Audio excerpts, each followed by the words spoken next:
I'm a 21-year-old female who used to work at a major retail store. This happened 2 years ago, on the night of Thanksgiving. The store opened early for Black Friday, and I had to work a 6-hour shift from 6 p.m. to midnight. I was mainly a cashier, but I also knew how to work in electronics and act as a manager when needed. The store was insanely crowded as soon as we opened. People were rushing in, grabbing items, and lining up at the registers. It was my second time working on Black Friday, so I was prepared for the chaos, but it was still exhausting. I spent most of the night scanning items and taking payments from customers. When it was almost midnight, the store was still packed, and the manager for my area had to go on a break. So I took over his role for a while. It was pretty easy. I just had to watch over the lanes and make sure everything was running smoothly. That's when I saw him. A middle-aged man who had just bought a big TV. He came over to me and asked if I could help him. He said he needed help carrying the TV to his car. I agreed and followed him outside. He led me to his car, which was parked at the very end of the parking lot. It was a large SUV, and I thought it would be easy to fit the TV in there. He went to the front of the car and dropped his keys. He apologized and asked if he could use the flashlight on my phone to find them. I handed him my phone and he picked up his keys. He unlocked the car and told me to open the back. He said he would come around and help me lift the TV. I opened the back and saw that he had removed all the seats, leaving a lot of space. He came to the other side and we lifted the TV out of the cart and into the car.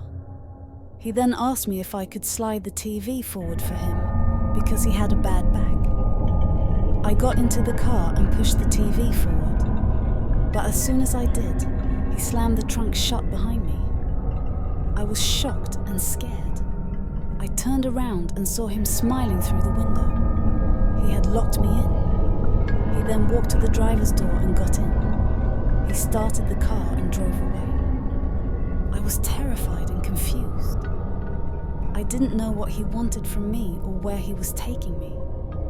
I tried to open the door, but it was locked. I asked him to let me out, but he ignored me. He only said that if I tried anything stupid, he would hurt me. I felt helpless and hopeless. I looked for my phone, but then I remembered that he still had it. The only thing I had was my store walkie-talkie. I didn't know if it would work at this distance, but it was my only chance. I turned the volume down so he wouldn't hear me and pressed the button to talk. I whispered that I was kidnapped and trapped in the back of a grey SUV. I couldn't hear if anyone answered me because the walkie was too loud. I had to mute it after I spoke. I prayed that someone in the store heard me and called the police. The man kept driving and didn't say a word. He turned off the main road and onto a quieter one. I was losing hope when I saw the flashing lights behind us. I heard him swear and pull over. The police had followed us. They arrested him and freed me. My call on the walkie had worked. Someone in the store had heard me and alerted the authorities. I was given 2 weeks off from work after that night. I never worked on Black Friday again. In fact, I never went shopping on Black Friday again. It's a tradition for me and my best friend to go Black Friday shopping every year. We used to start on Thanksgiving night and go all night long, but not anymore. Now we stay home and order online. It's safer that way. I work as a cashier at a big department store in a busy mall. Every year, Black Friday is the most hectic and stressful day for me and my co-workers. We have to deal with long lines, rude customers, and chaotic scenes. But last year, something happened that made me dread Black Friday even more. It was around 9 p.m, and the store was still packed with people looking for bargains. I was scanning items for a middle-aged woman who had a huge pile of clothes, toys, and electronics. She was arguing with me about the prices, saying that they were not as advertised. I tried to explain to her that some items were excluded from the discounts, but she wouldn't listen. She demanded to speak to the manager and started to yell at me. I was getting annoyed and frustrated, but I tried to keep my cool. I called the manager over the intercom and waited for him to arrive. Meanwhile, the woman continued to berate me, and the people behind her in the line started to get impatient. They began to complain and mutter, and some even tried to cut in front of her. The situation was getting out of hand, and I wished the manager would hurry up. Finally, I saw him walking towards my register. He was a tall, bald man with a stern expression. He wore a black suit and a red tie, and had a name tag that said Mr. Smith. He looked like he meant business, and I hoped he would be able to calm the woman down and resolve the issue. He reached my register and asked me what the problem was. I quickly explained the situation to him and showed him the receipt. He nodded and turned to the woman. He said, "Ma'am, I'm sorry for the inconvenience, but the cashier is right. These items are not eligible for the discounts. You can either pay the full price or leave them behind. Please make your decision because there are other customers waiting." The woman was not happy with his answer. She started to scream at him, calling him names and accusing him of cheating her. She said she would sue the store and report him to the authorities. She was acting like a spoiled child, and I felt embarrassed for her. Mr. Smith did not lose his composure.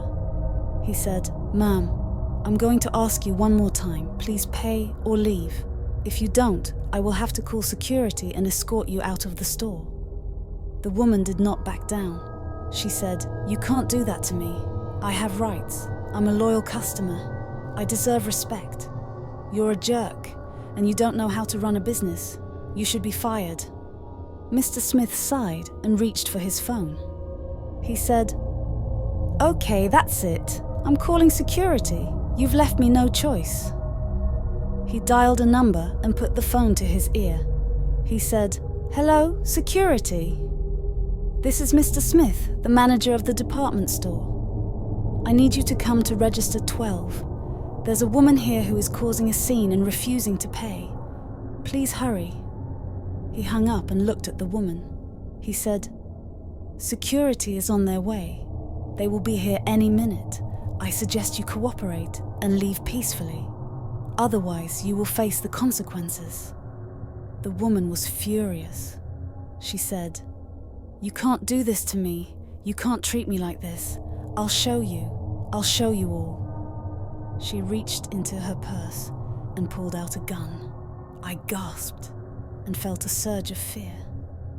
I couldn't believe what I was seeing. She had a gun, and she was pointing it at Mr. Smith.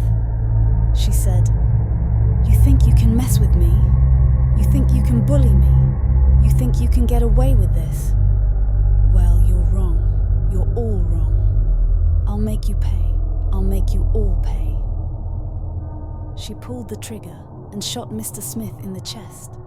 He fell to the ground, blood spilling from his wound. He was still alive, but barely. He looked at me and said, "Run, run for your life." I didn't need to be told twice. I dropped the scanner and ran away from the register. I heard more shots behind me and screams of terror. The woman was shooting at random, hitting anyone who was in her way. She was a mad woman, and she was on a rampage. I ran towards the exit, hoping to escape. But I was too late. The doors were locked, and there was no way out. I realized that the store was on lockdown, and we were all trapped inside. I looked around and saw people hiding behind shelves, counters, and racks. They were scared, and so was I. I didn't know what to do or where to go. I was in a nightmare, and I couldn't wake up. I wished it was all a dream, but it was not. It was real, and it was happening. I heard the woman's voice, loud and clear. She said, "Where are you, you little rat? Where are you hiding? Come out, wherever you are. I'll find you and I'll kill you. You can't escape from me. You can't escape from justice. You can't escape from Black Friday." She was coming closer, and I knew she would find me. I knew I was going to die. I closed my eyes and prayed.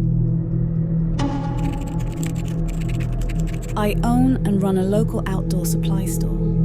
Every year, we get a lot of customers around the holidays, especially on Black Friday.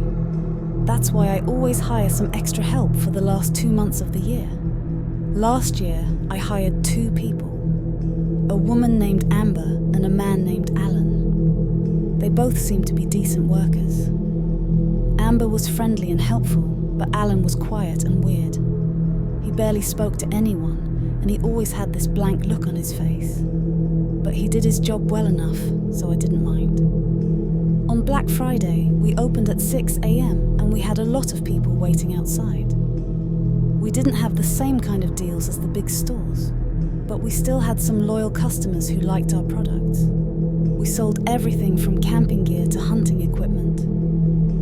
It was a very busy day, and I was doing everything I could to keep things running smoothly. I had someone at each register, and I was moving around the store, helping customers and restocking shelves. At around 2 p.m, we were still swamped with people, and I needed to go to the back room to get some more items that we had run out of. Our back room was on the left side of the store, and I walked over there and opened the door. As soon as I stepped inside, I heard some noises coming from the corner. It sounded like someone was moving boxes around. I thought it was odd, because I had just seen all of my employees, and none of them should have been in there. It was pretty dark in the back room, and I walked further in to see who was there. That's when I saw them. 4 big guys, all dressed in black, with ski masks on their faces. They had boxes in their hands, and they were loading them into a truck that was parked outside the back door. They had opened the door that led to the dumpster area behind the store. I realized that they were robbing us. They had taken some of the most expensive items we had, like rifles, binoculars, and GPS devices. They knew exactly where to find them, and they had been doing this for a while. As soon as they saw me, one of them shouted at me to freeze. I was about 10 feet away from them, and I didn't know if I could make it to the door. Before I could do anything, one of them grabbed me by the arm and held me tight. I watched helplessly as they finished loading the truck with the boxes.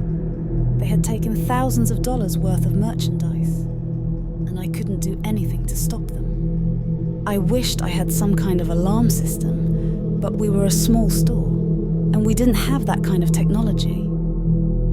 Then I heard the door to the back room open again. I looked and saw Alan walk in. He looked surprised to see what was going on. I hoped he would run back and call the cops, but he didn't. He just stood there and looked at me. Then he walked towards the men. I expected them to grab him too, but they didn't. He walked past them and out the back door. They made me go with them to the back door as well. Then Alan and the 4 men got into the truck and drove away. I was stunned by what I had just seen. Alan was one of them. He had been working with them the whole time. He had probably turned off the cameras and let them in. He had betrayed me and the store. He had robbed us blind. They didn't hurt me, but they left me there, feeling shocked and angry. As soon as they were gone, I called the police.